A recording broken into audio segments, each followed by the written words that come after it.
아마 우리나라에서 성격하고 가장 많이 연관돼서 이야기되는 게 ABO 혈액형과 성격이기 때문에 ABO 혈액형에 대해서 먼저 간략하게 설명을 드리겠습니다.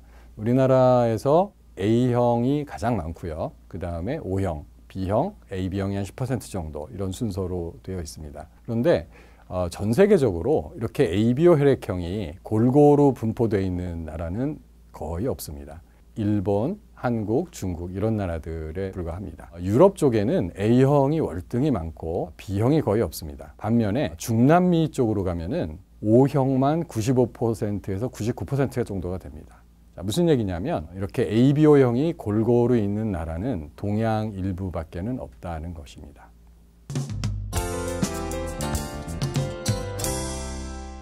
ABO 혈액형이 형격하고 관련되어 있다는 이야기는 일본에서 처음 나왔다는 이야기가 있습니다. 당연히 우리나라나 일본, 중국 같은 데서만 혈액형하고 그 다음에 성격의 분포가 비슷해서 나온 이야기가 아닐까 생각이 되는데, 흔히들 이야기하는 게 이제 A형은 소심하다고 하죠. 그리고 B형은 좀 이기적이라고 하고 AB형은 좀 독특하다고 얘기를 합니다. 근데 AB형이 한 10% 정도가 있고 A형이 우리나라의 한 36%, B형은 25% 정도가 되는 걸로 통계가 나와 있습니다.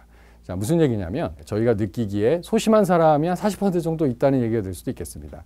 그리고 좀 독특한 사람이 한 10% 정도 있고, 그러니까 그런 비율하고 잘 맞기 때문에 이런 속설들이 계속해서 퍼지고 술자리에서 이야기가 되고 농담이 되고 이렇게 되는 것 같습니다. 하지만 과학적으로 생각을 해본다면 ABO 혈액형은 단 하나의 유전자에 의해서 결정되는 굉장히 유전적인 특성입니다. 반면에 성격은 수천 가지 유전자가 관여하는 걸로 알려져 있고 굉장히 다양한 유전 환경의 복합으로 이루어집니다. 다시 말하자면 ABO 혈액형과 같은 유전적인 조건 하나가 성격을 다 결정한다는 것은 멘델의 유전의 제2법칙과 정면으로 반대가 되는 이야기입니다. 한마디로 비과학이라고 할 수 있겠습니다. 가장 많이 쓰이는 검사 중에 하나가 지금 소개드릴, 제가 연구를 좀 많이 했기 때문에 소개드릴 이 TCI라고 하는 기질성격 검사 방법이 있고, 또 기업체에서 많이 사용하는 빅5라는 그런 것도 있습니다. 구성 요소가 약간 차이가 있는 것도 있고 공통적인 것도 있는데 TCI를 기준으로 좀 설명을 드리면 크게 기질을 측정을 하고 인격 내지는 성격을 또 측정을 합니다. 다시 말해서 사람의 성격이 타고난 기질이 있고 기질에 의해서 2차적으로 형성이 되는 인격이나 성격이 있다고 생각을 하게 됩니다. 기질 중에서는 4가지로 나눠서 설명을 합니다. 첫 번째가 자극 추구성을 평가를 하고요. 그 다음에 위험 회피 성향을 평가를 합니다. 보상에 얼만큼 의존적이냐.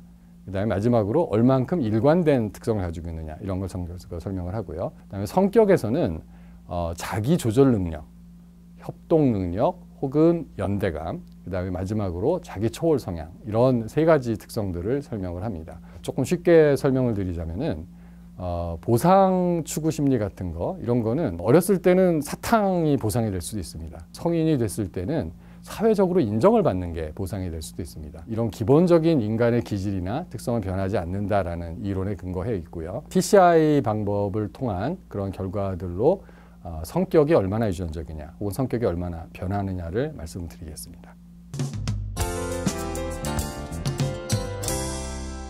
제가 보여드리는 논문은 이제 2015년에 이제 학술제 발표한 논문을 좀 소개를 드리려고 그러는데요. 쌍둥이가 있고 일란성 쌍둥이죠. 일란성 쌍둥이의 배우자가 있습니다. 그래서 오랜 동안 이제 결혼 생활을 유지하다 보면은 성격들이 자기 쌍둥이와 가까워지느냐 혹은 배우자와 가까워지느냐를 저희가 분석을 했습니다. 오랫동안 지나면서 자기가 같이 살고 있진 않죠, 더 이상. 하지만 이제 자기가 같이 태어나고 유전자도 똑같은 쌍둥이와 가까워진다는 것은 성격의 그 특성이 유전과 관련되어 있다는 겁니다.